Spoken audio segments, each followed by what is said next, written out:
अस्सलाम वालेकुम। मेरा नाम डॉक्टर यासिर तूर है। I am an ophthalmologist currently working in Mughal eye hospital Lahore Johar town. आज जो मौजू है जिसको मैं आप सबके साथ शेयर करना चाहता हूँ वो है सफ़ेद मोतिया। सफ़ेद मोतिया क्या है? सफ़ेद मोतिया एक ऐसी बीमारी है जो कि आँख के नेचुरल लेंस को अफेक्ट करती है। आँख का नेचुरल लेंस जो एज के साथ साथ धुंधला होना शुरू हो जाता है, उसके अंदर चेंजेस आना शुरू हो जाते हैं। जैसे जैसे एजिंग के चेंजेस आते हैं, हमारी उम्र जैसे जैसे बढ़ती है, उस लिहाज से हमारे बॉडी के अंदर फिजिकल चेंजेस आते हैं। इसी तरह जो हमारा नेचुरल लेंस होता है, कुदरती लेंस होता है, उसके अंदर भी चेंजेस आना शुरू हो जाते हैं और वक्त के साथ साथ उसकी ट्रांसपेरेंसी कम होना शुरू हो जाती है और उसके ग्रोथ को और उसकी जो चेंजेस है, जो धुंधलापन है, उसको हम सफ़ेद मोतिया कहते हैं। जो आहिस्ता आहिस्ता लेंस धुंधलाना शुरू हो जाता है। इसकी अलामात क्या होती हैं? इसकी कुछ अलामात हैं जो आपको शुरू में फील होना शुरू हो जाती हैं। उसकी सबसे बड़ी अलामत ये होती है कि आपकी नज़र धुंधलाना शुरू हो जाती है। करंटली फर्स्ट ऑफ ऑल जो पहली अलामत आपको महसूस होना शुरू होगी वो ये होगी कि सुबह के टाइम, दिन के टाइम में आपकी नज़र धुंधलाना यानी कि आपको कम नज़र आना शुरू हो जाएगा दूर से। फिर आहिस्ता आहिस्ता वो चीज़ें कंपनसेट हो जाती हैं ऐनक लगा के। आप ग्लासेस लगा सकते हैं जिससे आप जो अर्ली कैटरेक्ट चेंजेस हैं उनको अवॉइड कर सकते हैं या उनके साथ आप गुजारा कर सकते हैं। लेकिन आहिस्ता आहिस्ता वो जैसे जैसे कैटरेक्ट की ग्रोथ होती है या जैसे जैसे कैटरेक्ट जो है वो आँख में ज़्यादा होना शुरू हो जाता है, उस तरीके से ऐनक का नंबर भी एक पॉइंट ऐसा आता है जब ऐनक का नंबर आना बंद हो जाता है और पेशेंट को ना सिर्फ दूर से धुंधला नजर आता है, नज़दीक से भी धुंधला नजर आता है। जो दिन की रोशनी है वो आपको कम महसूस होगी, कलर्स आपको फेडेड नजर आएंगे और स्पेशली जो ड्राइवर्स होते हैं नाइट टाइम में उनको रोशनी के गिर्द हेलोज, रोशनी के गिर्द दायरे नजर आने शुरू हो जाते हैं। रात को धुंधलापन ज़्यादा शदीद हो जाता है, स्पेशली जो इनकमिंग कार्स होती हैं इन फ्रंट ऑफ यू, उनकी जब लाइट आंखों में पड़ती है तो रोशनी फैल जाती है। अब इसको अवॉइड कैसे कर सकते हैं? देखिए, ये एक नेचुरल प्रोसेस है, कुदरती प्रोसेस है जो कि हमारी एज के साथ होता है। इसको हम अवॉइड या इसको हम प्रिवेंट नहीं कर सकते, लेकिन हाँ ये ज़रूर है कि हम इसको अपनी रोज़मर्रा की जो डेली जो हमारी रूटीन है उसके साथ हम एडजस्टमेंट कर सकते हैं कैटरेक्ट के साथ। उसका पहला एडजस्टमेंट यही होता है कि आप ऐनक लगाएं, अपना फ्रीक्वेंट चेकअप करवाते रहें जब भी आपको ऐसा महसूस हो कि आपकी नज़र कमज़ोर हो रही है, क्योंकि ये ऐसी चीज़ है जो मोस्टली ओल्ड एज में होती है, आफ्टर 50 ईयर्स ऑफ एज। हाँ ये ज़रूर है कि आजकल के हालात ऐसे हैं कि जिसके अंदर कैटरेक्ट जो है due to environmental changes, due to our life choices और लाइफ स्टाइल रूटीन, वो जल्दी आना शुरू हो गया है। 40s में भी आना शुरू हो गया है, 30s के अंदर भी मैंने देखा है कि लोगों के अंदर कैटरेक्ट आ रहा होता है। अब तो इवन बच्चों के अंदर भी होता है, लेकिन वो ज़्यादातर बाय बर्थ कैटरेक्ट होता है, उसे हम दूसरी कैटेगरी में लेके आते हैं। जो ओल्ड एज कैटरेक्ट होता है उसकी डिफरेंट इकसाम होती हैं। एक कैटरेक्ट होता है जो कि आपकी नज़दीक की नज़र को ज़्यादा वो करता है, मुतासिर करता है। एक कैटरेक्ट होता है जो आपकी दूर की नज़र को पहले मुतासिर करता है। और इसके अलावा आप ये कर सकते हैं कि एक तो अपनी फ्रीक्वेंट चेकअप, आई एग्जामिनेशन करवाते रहें इसको, क्योंकि अगर टाइमली इसका इलाज हो जाए ना तो बहुत बेहतर होता है। और उसका इलाज इतना ज़्यादा मुश्किल नहीं है आजकल। आप इतनी जदीद टेक्निक्स आ गई हैं जिससे हम लेज़र के ज़रिए लेंस को निकाल के एक आर्टिफिशियल लेंस जो उसकी प्लेस पे डाल देते हैं। और जो भी इंसान है जिसको ये चेंजेस आ रहे होते हैं, जो इन डिफ़िकल्टीज़ को फेस कर रहा होता है, उसकी दूर की नज़र ठीक हो जाती है।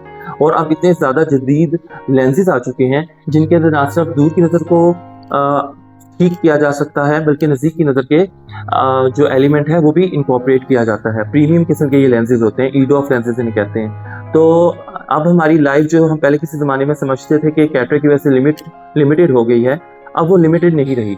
अब हमारे पास इतने ऑप्शन मौजूद हैं, स्पेशली लेज़र के ज़रिए with in 10 to 15 minutes, that is the, ये मैं ज़्यादा वैसे कह रहा हूँ, समटाइम्स इवन 5 to 10 मिनट्स के अंदर आप कैटरेक्ट रिमूव करके जदीद लेंस या अच्छा लेंस आप आँख में डाल देते हैं और पेशेंट को नज़र आना शुरू हो जाता है।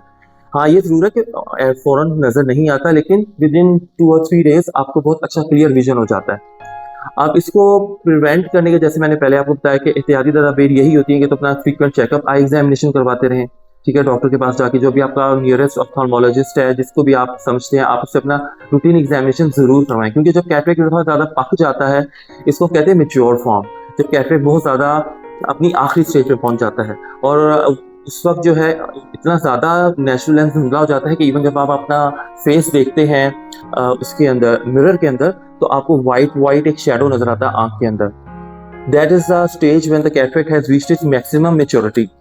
और उस टाइम के ऊपर जो ऑपरेशन तो हो जाता है, लेकिन उस वक्त आपका ऑप्थेल्मोलॉजिस्ट या आई स्पेशलिस्ट आपको कोई गारंटी नहीं दे सकता कि आपकी नज़र कितनी वापस आएगी। ये ऐसे ही कि the door is closed and the light is off and we don't know कि डोर खोलने पे, दरवाज़ा खोलने पे आपको कमरे के अंदर क्या मिलेगा।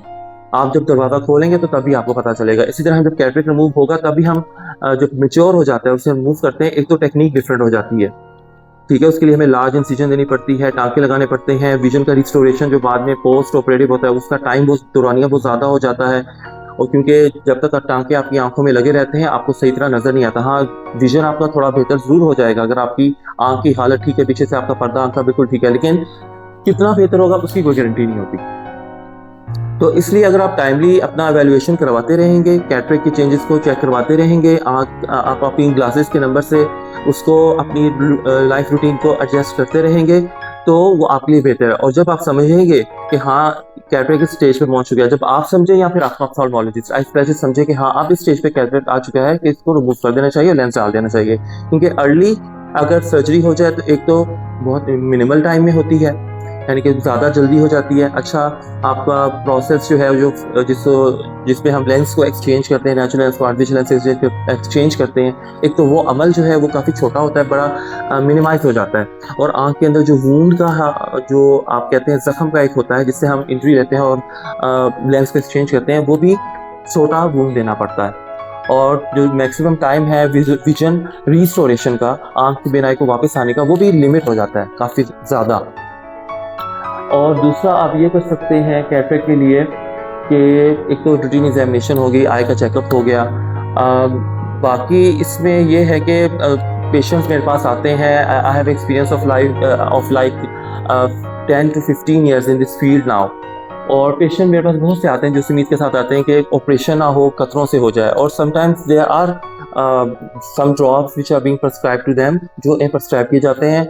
बट मैं उन्हें यही समझाता हूँ कि जो भी ड्रॉप्स होते हैं ना, वो कैटरेक्ट की जो ग्रोथ है या उसकी मेच्योरिटी उसको कम नहीं करते, उसके प्रोग्रेशन को शायद स्लो कर दें। क्योंकि कैटरेक्ट की प्रोग्रेशन का अमल जो है ना वो हर किसी में डिफरेंट होता है। लोग पूछते हैं, जो आम सवाल है, सबसे आम सवाल जो मुझसे पूछा जाता है वो ये होता है कि कैटरेक्ट जो है वो कितने महीने में हम दोबारा आपके पास आए, या कब तक ये मेच्योर हो जाएगा, कब तक ये ऑपरेशन के काबिल हो जाएगा, सॉरी, ये वाला सवाल पूछा जाता है। तो मैं ये कहता हूँ, देखिए इसकी जो है ना हर पेशेंट में डिफरेंट होती है। जैसे हर इंसान की जो बॉडी स्ट्रक्चर डिफरेंट होता है, हमारी हर चीज़, हमारी आँख की शनाख्त, हमारी फेशियल फीचर्स, ये सारे डिफरेंट होते हैं। इसी तरह जो कैटरेक्ट है ना उसकी मेच्योरिटी भी जो है ना वो हर इंसान में डिफरेंट होती है समटाइम्स। और जैसे मैंने बताया कि कैटरेक्ट की डिफरेंट इकसाम होती हैं, तो इसी तरह हर कैटरेक्ट की जो मेच्योरिटी है, हर किस्म की मेच्योरिटी जो है ना उसका प्रोग्रेशन डिफरेंट होता है। कुछ लोगों में कैटरेक्ट जो है वो लाइक विद इन 3 मंथ्स आ सकता है, कुछ लोगों में 6 मंथ्स में आ सकता है। ये सारा लाइफ चॉइसेस पे भी डिपेंड करता है कि आप कैसे लाइफ चॉइस। जैसे मोस्ट पीपल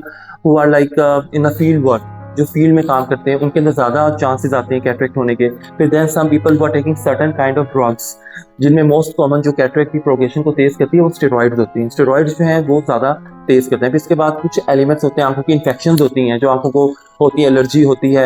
एलर्जी के लिए हम कुछ ड्रॉप्स ऐसे यूज़ करते हैं जिसकी वजह से कैटरेक्ट की प्रोग्रेशन तेज़ हो जाती है। तो इस वजह से कैटरेक्ट को ख़त्म नहीं कर सकते, क्योंकि ये नेचुरल। और मैं ज़्यादातर लोगों को ये समझाने की कोशिश करता हूँ कि ये जो कैटरेक्ट है ये कुदरती अमल है। ये लाइक हम अपनी एजिंग को स्टॉप नहीं कर सकते।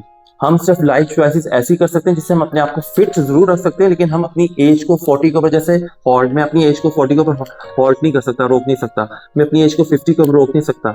ये प्रोसेस एक अमल है, ऑर्गेनिक प्रोसेस है। इसी तरह कैटरेक्ट का जो फॉर्मेशन है, it's not a true disease, ये एक डिजीज नहीं है, ये एक ऑर्गेनिक प्रोसेस है जो आंख के अंदर चल रहा होता है। आंख के अंदर नेचुरल लेंस जो होता है ना, वो अपनी जो वेस्ट प्रोडक्ट्स है उसको वो आप कह लें कि वो नेचुरल प्रोसेस है, वो लेंस के अंदर ही एक्यूमुलेट हो रही होती है। और इस वजह से वो धुंधला होने का अमल जो है उसके अंदर शुरू हो जाता है। कुछ लोगों में जल्दी शुरू हो जाता है, कुछ लोगों में लेट शुरू होता है, लेकिन होता है। At the end of the day everybody goes through this process of cataract formation.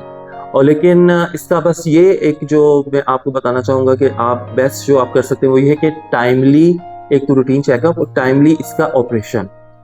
क्योंकि अगर कैटरेक्ट मेच्योर हो जाता है तो सिर्फ मेच्योरिटी ही नहीं होती कि आपने मेच्योर होकर आप समझे कि कैटरेक्ट जो है वो आपको मुतासिर नहीं करेगा। Because the next step after cataract maturation, when it's pure white in your I and you can see it even in the mirror, the shadow of cataract, white shadow, जो भी चीज है आप देखें, जब भी एक गुब्बारा है उसके अंदर ज्यादा हवा भरी जाए तो क्या होगा, वो फट जाएगा। तो इसी तरह जब कैटरेक्ट बहुत ज्यादा मेच्योर हो जाता है तो आंख के अंदर उसको सस्टेन करने की जगह नहीं रहती। Then it starts blocking the natural pathways in the eye and that leads to glaucoma. सफेद मोतिया फिर काले मोतिये में कन्वर्ट हो जाता है, और जब काले मोतिये में कन्वर्ट होता है तो आंख को डबल रिस्क हो जाता है। फिर उसके अंदर एक तो व्हाइट मोतिये में, जैसे मैंने बताया कि उसके अंदर भी हम गारंटी नहीं दे सकते नजर की रिस्टोरेशन की। जब वो काले मोती में चला जाता है फिर तो एक कहते हैं आप डबल अटैक इसको फोर्स कर रहे होते हैं। ऑप्थेल्मोलॉजिस्ट जो आपका जो आई स्पेशलिस्ट है वो आपकी आंख के अंदर जो 2 अमल हैं उनको टैकल कर रहा होता है, और फिर विजन की कोई गारंटी नहीं रहती। उस वक्त हमें सिर्फ हमारा पर्पस जो मेन रह जाता है वो आंख के प्रेशर को कंट्रोल करना होता है, और उसके अंदर पहला स्टेप ये होता है कि कैटरेक्ट को निकाला जाए।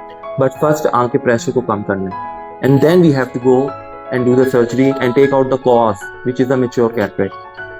तो जो विजन की रिस्टोरेशन है वो तो बहुत पीछे चली जाती है। so that's why I would advise everybody, जो मेरा लास्ट पैगाम आप सब लोगों के लिए होगा वो ये है कि एक तो रूटीनली एग्जामिनेशन जरूर करवाएं। देखिए हर नज़र वीक होने का मतलब ये नहीं होता कि आपकी आंख में मोतिया बन रहा है।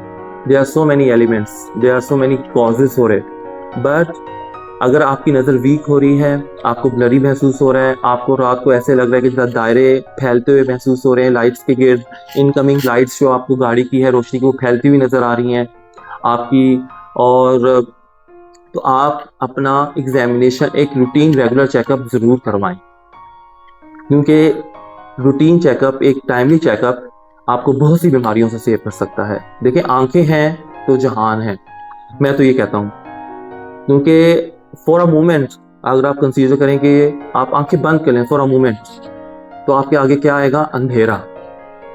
और आप इमेजिन करें उस अंधेरे के साथ क्या आप जिंदगी गुजार सकते हैं। हमारे चाहे सारी चीजें सलामत हो, हमारी हाथ सलामत हो, पाँव सलामत हो, even if we are totally physically fit, but if we cannot